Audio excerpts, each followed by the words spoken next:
The whole frame of the migration crisis is a racist, fascist frame.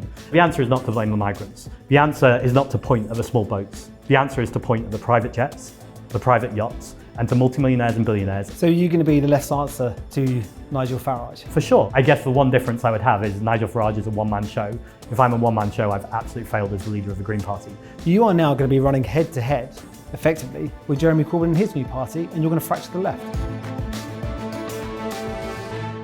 Hello and welcome to The Forecast. The Green Party of England and Wales has elected a new leader, and the members, by an overwhelming majority, have voted for the candidate from the party's more radical left wing. Zack Polanski's campaign focused more on Palestine and poverty than plants and the planet. He's a former actor, a member of the London Assembly, but not a member of Parliament. Is he the voice, the face of a new progressive populism that can take on Nigel Farage, or for that matter, Jeremy Corbyn?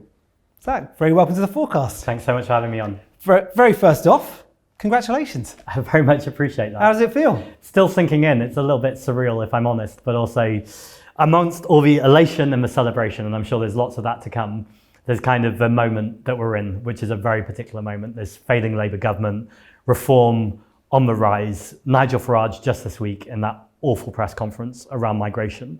And then you had a Prime Minister who wasn't willing to not even condemn it, but actually implicitly condoned it.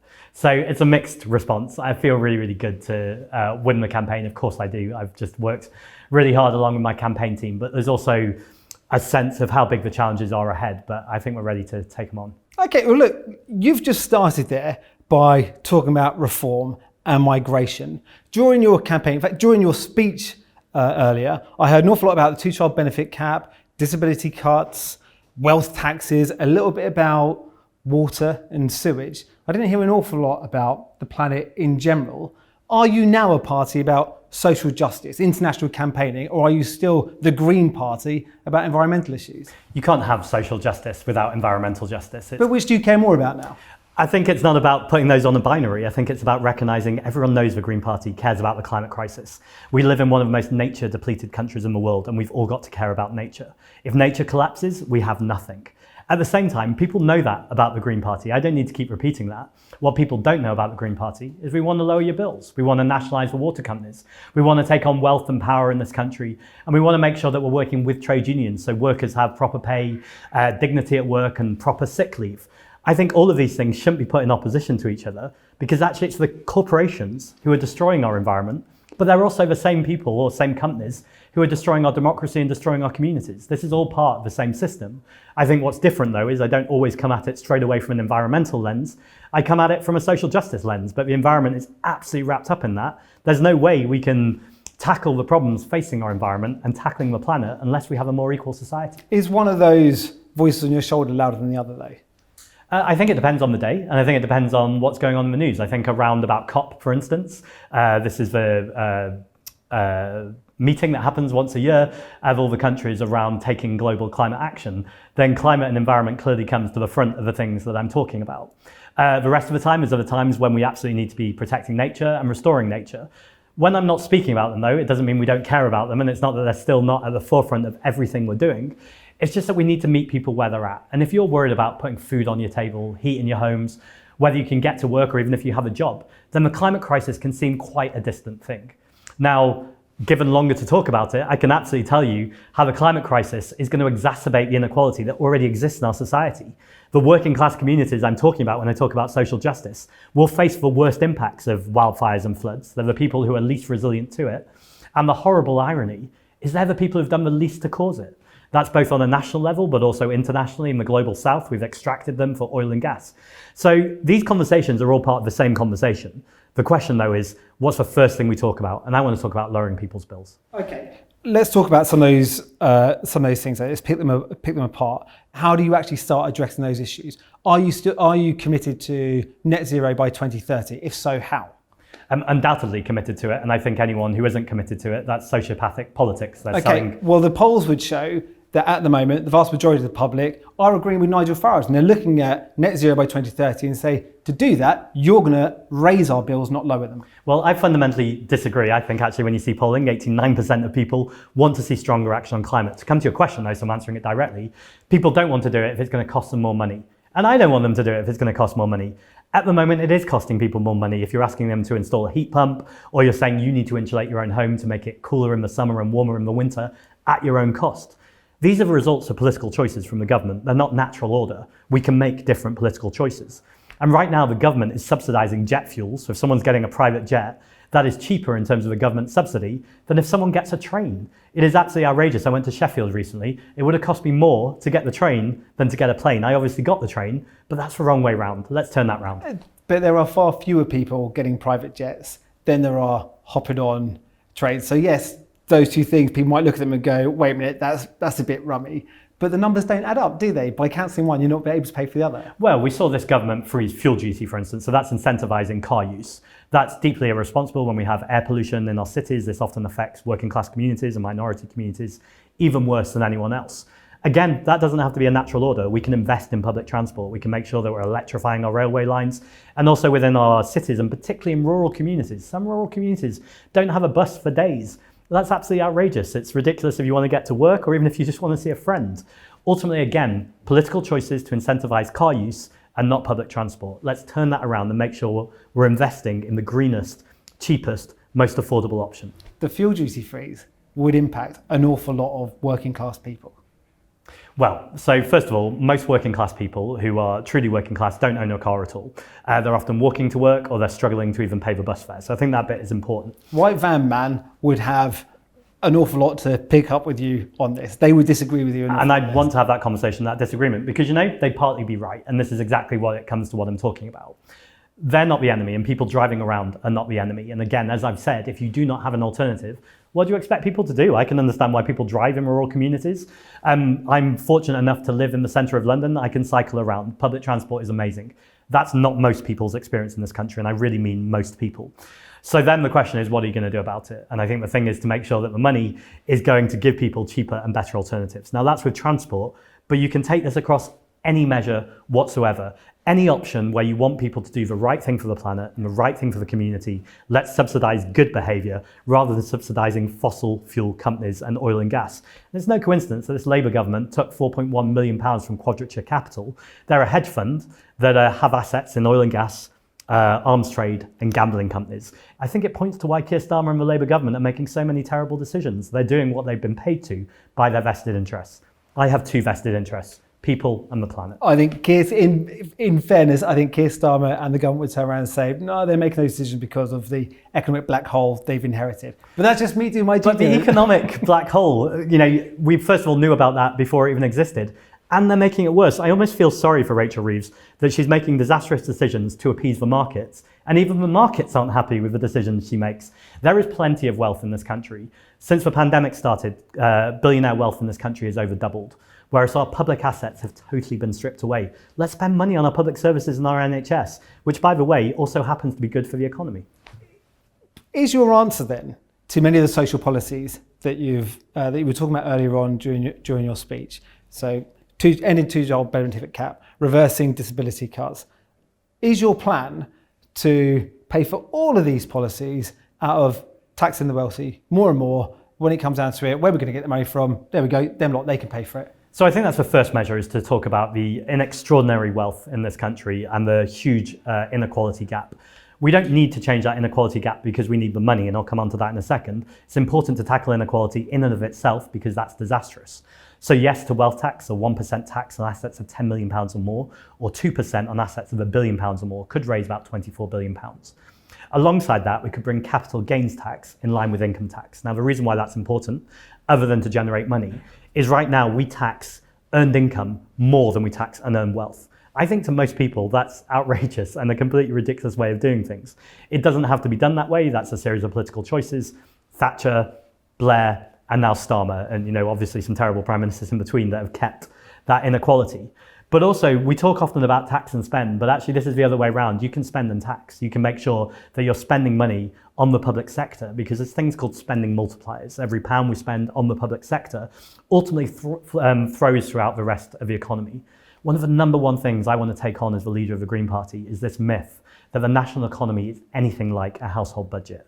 We hear these constant phrases about balancing the books or making tough choices. Why are these never tough choices for multimillionaires and billionaires? Why are they never tough choices for people earning extraordinary amounts of money while they sleep, whilst the rest of the country, with our hands, with our mouth, or whatever you do to work, are paying more and more tax? That's deeply unfair, and I'm not surprised people have had enough. There's an easy choice for those billionaires and millionaires you're talking about, and that is leaving the country, which they could well do.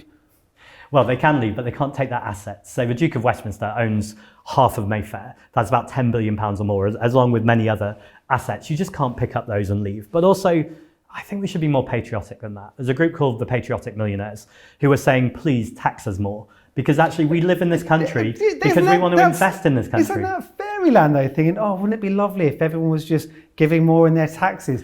The truth is, people aren't going to do that. No, I agree, and it is fairyland, which is why I'm saying let's tax the rich. Now, if they want to give that willingly, I really support the patriotism of that. If they don't want to give it willingly, then it's government's job to make sure that we're taxing fairly.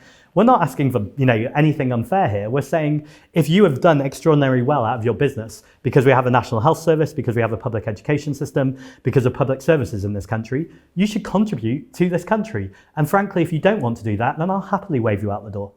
Along with their tax revenues, they could be paid. I think if they're not paying tax anyway, and we know they're offshore taxing, actually they're just leeching off society, as opposed to going, we are asking you a very reasonable demand here to pay a tiny amount on your wealth. But they do already pay, I know you would like them to pay more tax, they do already pay an awful lot of tax, and they could be walking out the door with the tax that they already do pay. I think the awful lot of tax is doing a lot of heavy lifting there. If you look at most of Western Europe and most social democratic or socialist countries, they're not paying very much tax at all. And in fact, I think most organizations recognize, I'm not talking about a little bit of tax here. I'm not talking about someone who's running the corner shop or someone running, who is self-employed or running a small business.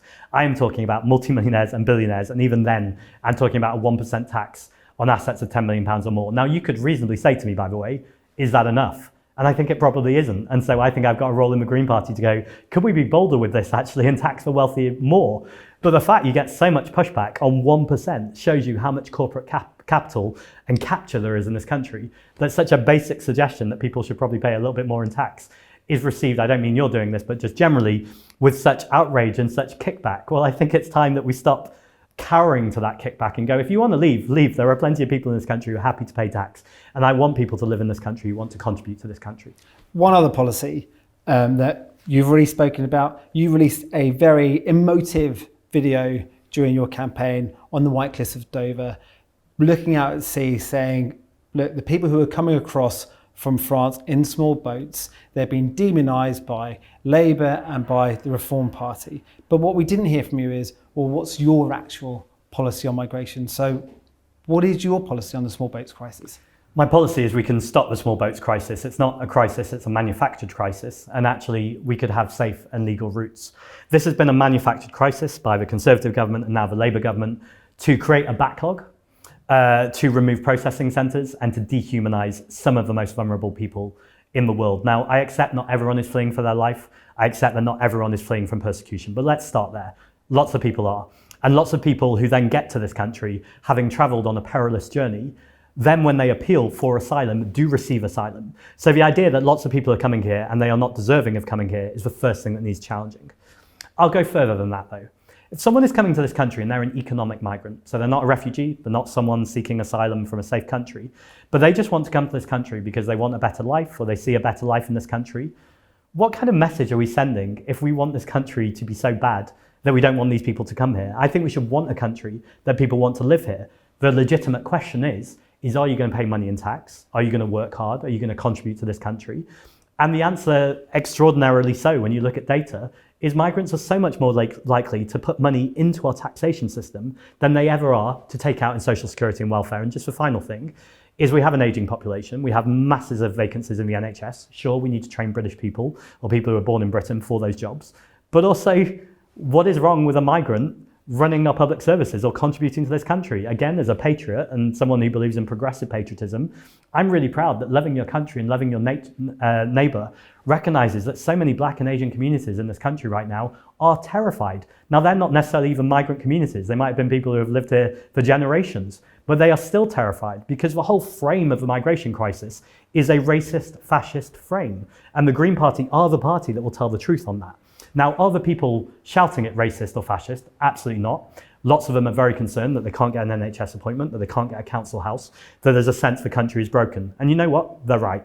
So the answer is not to blame the migrants. The answer is not to point at the small boats. The answer is to point at the private jets, the private yachts, and to multimillionaires and billionaires and say, we will fund our public services, we will build council houses, we will invest in our NHS. That was an awful lot of words, which effectively boils down to what sounds like an open door policy. Well, open door policy sounds like you're effectively saying, everyone come in. And but that's what you are saying. You're saying if you're willing to pay tax and get a job, everyone come in. Right. And so the thing here, Tony Blair was accused of doing this, and actually a tiny, tiny percentage of what people expected came over. Now, the Labour government and Tony Blair, I think, made their first big mistake other than the Iraq war, which, to call that a mistake is probably an understatement. But ultimately, didn't take on the migration argument at that point. We know that Gordon Brown called Alison Duffy, I think it was, a bigot, and it's wrong. Gillian Duffy, thank you, for a politician to call any member of the public a bigot. You should engage with them with the arguments. But the cowering and the kind of refusing to actually take a stance and actually win the argument through the storytelling and through the information, I think was the seeds of what Nigel Farage has exploited, and now we see Keir Starmer turbo boosting. But effectively then, those 50,000 people that have come over in small boats over the last year, provided that they went through a safe and legal route you're happy with, or if they're economic migrants, were happy to pay tax, you're more than happy with those 50,000 coming to the UK and becoming a citizen here. With the caveats you gave, I think anyone would be foolish to give any other answer than welcome to this country. If they are paying in tax and they're contributing to this country and they have fled their lives or they've come over as economic migrants, then what is the problem? The problem is a lack of housing. So let's make sure that at the same time as doing that, you're building the housing, which we need to do anyway. The polls would disagree with you here. The Right. majority of people, according to the latest polls, an awful lot of people are saying, no, we do have an issue with that. We do think that there is an issue with too many people setting up home in the UK. And should we be surprised when for decades, and certainly in the last couple of years, we've had constant propaganda from the Tory party, from Reform Party and Labour mimicking it, that is telling people that people are a problem, that this is the thing they should be concerned about, and whipping up that storm. So we get to why I've just run for leader of the Green Party. We need to give bolder storytelling. So you talked about the video I did and described it as a motive. I think that's what we need. I think we need a motive storytelling. When Nigel Farage stands on a platform and says, these people are your problems, your lives are really difficult right now and they're to blame, I can totally understand why people get caught up in that. I'm not blaming them for that. I'm blaming Nigel Farage, not the people who go along with that. We need bolder stories. We need to be based in facts and information rather than his misinformation and lies. We need to be based in unity rather than his division, and actually make sure that it's not enough to have the spreadsheets and the graphs of statistics. I could tell you, for instance, there's a stat that if you use the National Health Service, the person who treats or cares for you is so much more likely to be a migrant than anyone in front of you in the queue. I've been saying that for about 5-6 years, and I know no one's listening. The only way that I'm really going to get that through is to tell a story about it, to have a narrative, whether it's a social media video, whether it's a message or a story. And so what I really want to see the Green Party stepping up and doing is telling those stories. And that's not just me being the storyteller, but actually the people with the lived experience all around the country. There's amazing stories happening in the north of Wales of people doing extraordinary things. Let's hear those stories rather than the charlatans. So you're going to be the less answer to Nigel Farage? For sure. I reject Nigel Farage's politics and everything he stands for. I think it's also undoubtedly true. We need communicators on the left. I guess the one difference I would have is Nigel Farage is a one-man show. If I'm a one-man show, I've absolutely failed as the leader of the Green Party. I want to raise, amplify and lift up the voices of other people. There's far too many people in this party, but more importantly in the country that we don't hear from. I see my job as to, yes, tell stories, but to use my platform to facilitate and amplify the stories that are happening around the country. Are you worried that your style of storytelling is going to be drowned out by other voices on the left? You are now going to be running head to head, effectively, with Jeremy Corbyn and his new party, and you're going to fracture the left. I'm not worried about it at all. I've been worried that my voice or the left's voice might be drowned out by fascism and the far right. So if we end up in a place where me, Jeremy Corbyn or Zara Sultana or whoever it is, competing to be bolder, to be more progressive, to be able to offer even more tangible solutions to the country. I think that's all really, really healthy. However, I think people are sick of people fighting, and they're sick of competition in this country, and they want a different kind of politics. Let's start with the fact I really like Jeremy Corbyn and Zara Sultana. Politics aside, I also really like their politics. Would you want them in the Green Party? Absolutely. I don't have to think for a second about that. It's not my decision. That would be up to a democratic body. If you ask me a straight question, I'll give you a straight answer. I think in terms of what does that future look like, that will be up to our membership and potentially their membership, whatever it looks like in future. I'm not outsourcing that. I have an opinion, but it's important to say that we're a democratic party and we'll make those decisions. I think when you've got brave politicians, whether they're Jeremy Corbyn or Zara Sultana or Faiza Shaheen for that example, there's lots of people I could name, and they're saying the things that you agree with, I think it would be wild to do anything but welcome that. I'm so sick of being on panels where I argue with some fringe right-winger. Previously it would have been about the climate crisis, whether it exists or not. That's not balance. And actually, I think it'd be really healthy balance to have some more voices on the left that I don't have to agree with on everything. We just have to have a common cause. And essentially what we're saying is together, united, and I don't mean united necessarily in the parties, although maybe that's where we're going or maybe it's not. It's too early to say. But united in message, united in what we're trying to achieve in this country, I think that's brilliant. And I, having just been elected today as leader of the Green Party, really welcome that. I want more diversity of messengers. So that sounds an awful lot like you would look at an electoral pact. It's far too soon. So let me give you an example of why. It's not a no, though. It's not a no, but I'll give you an example of what would be a no. George Galloway was anywhere to do with it. That would be enough for me to step out. Now, I'm not slurring here. I have no idea if George Galloway is going to be involved or if he wants to be. But it's just an example of I don't know enough about what that new movement is, and they don't know enough about that new movement because they've not set it up yet to answer that question in any satisfactory way. Yeah. What I can offer you are my principles and the party's principles. We're a party that believes in cooperation, that believes in collaboration, that believes we are stronger when we work together than being divided. That all being said, the Green Party are at a moment now where we have just elected a leader on a very obvious platform, which is about challenging social injustice in this country and challenging the climate crisis, also the ongoing genocide in Gaza. These are all issues that we know people in this country care about. We got 39 second place finishes at the last general election. We got nearly 2 million votes. In London in May, I'm absolutely committed and determined to see lots more councillors, also in Birmingham, South Tyneside, and Greens in the Senedd for the first time. There's lots of other places too. That's a really exciting moment. And what we're not doing at the moment is deciding what our platform is or deciding what our organisation is. So this is no slight on anyone else. Anyone is entitled to do what they do. But I would say to the country, if you want a bolder politics, if you want the kind of politics that is being talked about right now, you don't need to wait for it. Join the Green Party. The first real test of that could be the Senedd elections in Wales. Yes. If Jeremy Corbyn's party gets off the ground and it looks like they're the sort of people you could be doing business with, are you entertaining electoral pacts, non-compete clauses with them to get more left-wing voices into the Senedd? So again, the caveat, I'm afraid, that will be up to the Wales Green Party, but I'm going to give you an opinion. I absolutely would entertain, not necessarily electoral pacts initially, but non-compete clauses. I think that just makes sense, that if you are targeting a certain group of seats and you're working with people who are also targeting a certain group of seats, why wouldn't you have that conversation? Now, that doesn't need to be formal. It doesn't need to be an electoral pact. It just needs to be the membership going, actually, there's enough commonality here. What is the point in fighting each other when actually we could challenge the Labour government and reform? I think that'd be a positive conversation, but it'll be up to the membership.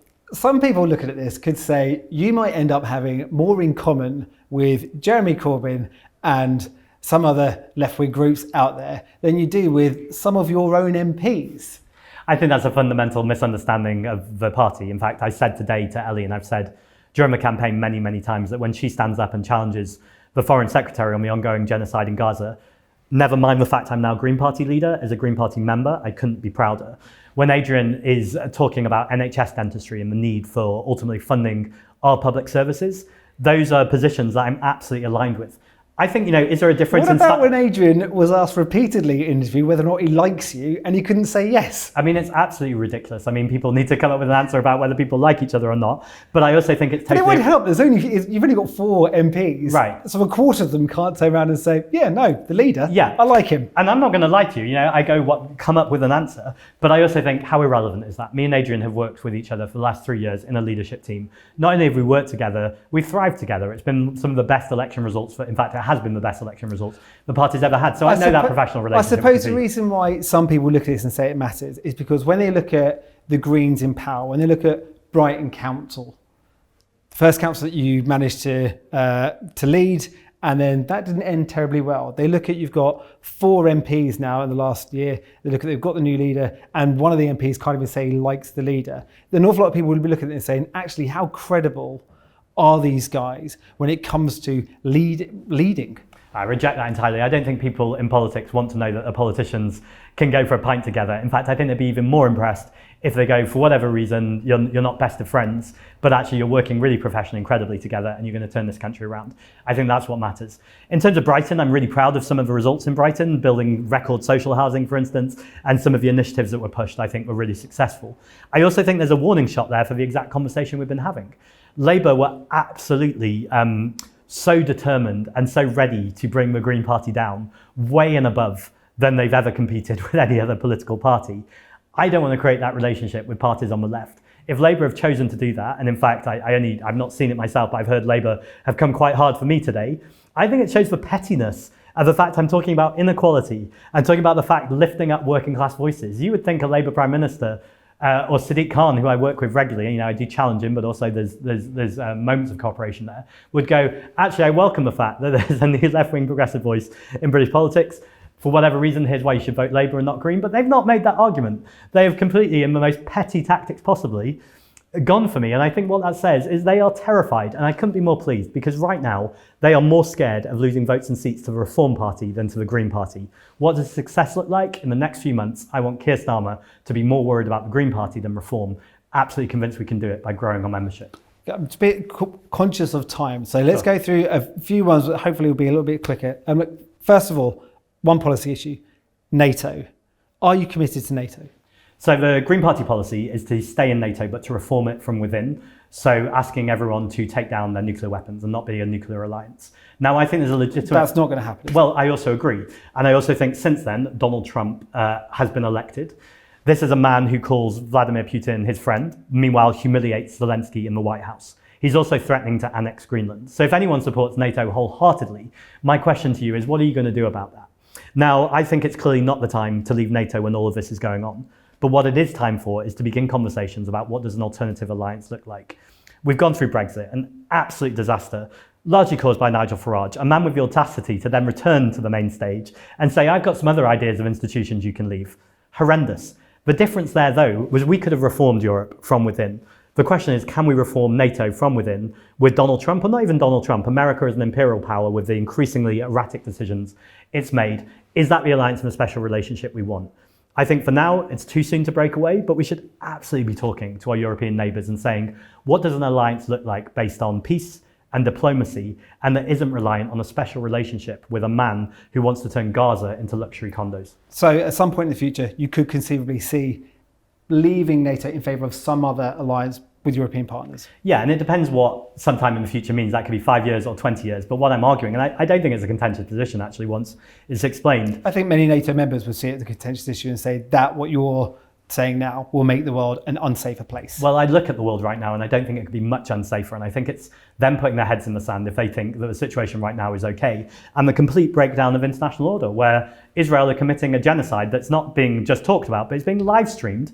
And then we have the head of NATO kind of nodding on along with Donald Trump and Benjamin Netanyahu. That is losing its moral authority. On Israel, lost its moral authority. On Israel, you're the leader of a major political party now. If you're writing the manifesto tomorrow, what is your Israel policy?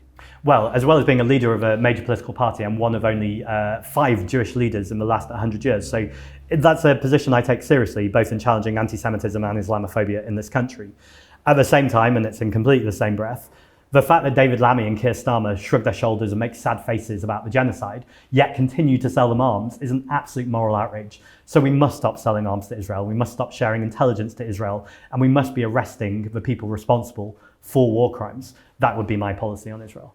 Okay, Labour would say actually they are bringing up regularly all of Israel's transgressions with Israel, and this is what they should be doing as a major Western power. I mean, I could bring up lots of things with you, but if I don't take the action necessary, then you know it's a bluff. And if you carry on doing that, then you might think we're in cahoots. And so I think when people say, that David Lammy and Keir Starmer are having strong words with Benjamin Netanyahu at the same time as we're seeing the charred out bodies of children and men and women then I think it's long time to look at a different policy. More widely, it is time for a free Palestine. It's time to end the occupation and to recognise that we have an apartheid state clearly. And I think it's important that politicians do not waver from the clarity and the necessity to make sure that's very clear. Okay, an awful lot of international bodies would say it's not an apartheid state. There's a very clear definition around that, and that isn't the case. As Ash Sarkar said recently, I could say I'm 6'5" and I might want to believe it, but it's not true. Also, we're speaking on a day where genocide scholars, again, another set, are saying this is undoubtedly a genocide. Okay, on another issue which could not be further apart, but be remiss in a long form interview not to address it. Okay, many years ago, when you were a hypnotherapist, there was an undercover operation by a newspaper, and you were filmed saying that it was possibly possible to grow a woman's breast by using the power of hypnotherapy and thought. So, for the record, do you believe that you can grow breasts or any other body part through the power of thought? No, that's absolutely absurd. Also, I should say it wasn't an undercover operation. So, way before I was a politician, a Sun journalist approached me and said, could I do an article on body image? The article misrepresented me, and I went out on record that day to say it's misrepresented me. I still apologise though, and apologised back then. I stand by that apology. One of my favourite politicians is Tony Benn, and he had a key phrase, which is, I'm not interested where you've been, I'm interested where you're going. And I think the fact that this story sometimes gets brought up largely by Labour, at the same time as I'm talking about taxing inequality, you can see why it might be a distraction. But they brought it up today, and for a lot of people who, with the best will in the world, Zack, may have never have heard of you before. All right. But this will be their first introduction to you, and it will be some story about, well, this bloke thinks that you can grow body parts by thinking about it. So how do you address it? Are you worried about how you get across to all those voters? Well, it's why it's really important that I say this doesn't represent me and I've apologised. Here's a record I've had over the last few years as an elected member of the London Assembly, as deputy leader of the Green Party, and here's what I've done to represent the values. That article absolutely didn't represent me. It doesn't represent me today. It didn't represent me then. I think, I welcome if people are starting to pay attention to me for the first time. And I think once we've dealt with that, then I'd hope they see all the other things I stand for. And that's going to be an easier conversation. Just lastly, it was notable in your speech. You look quite moved when you were talking about your partner. Are you ready for the toll on your personal life that a career in national politics, not just local politics, albeit of the capital, can have on someone's personal life, and just how intrusive this is now going to be on your life? I'm not ready for it, and I suppose I'd turn that question around to any journalist and say, how can we make sure that we scrutinise politicians in a democratic and accountable way, but in a way that doesn't intrude on their personal life? The reason why I got emotional is because Richie, my partner, means everything to me. It's also, I mentioned that he works in palliative care, and I think it was both the love for my partner, but also the recognition of, I've just been elected to this amazing role, but there are people out there every single day doing amazing things, and they don't have the title or the microphone that I do. And so I think it was just a realization both that I could acknowledge my partner, but also acknowledge the incredible people who do so. I'm feeling emotional again. Incredible people who keep this country running every day, who are out there doing incredible things that we just often don't hear about. And I think that's pretty humbling. Zack Polanski, thank you very much for joining us. Thanks so much for having me. Thank you. That's it for this episode of The Forecast. Join us next time.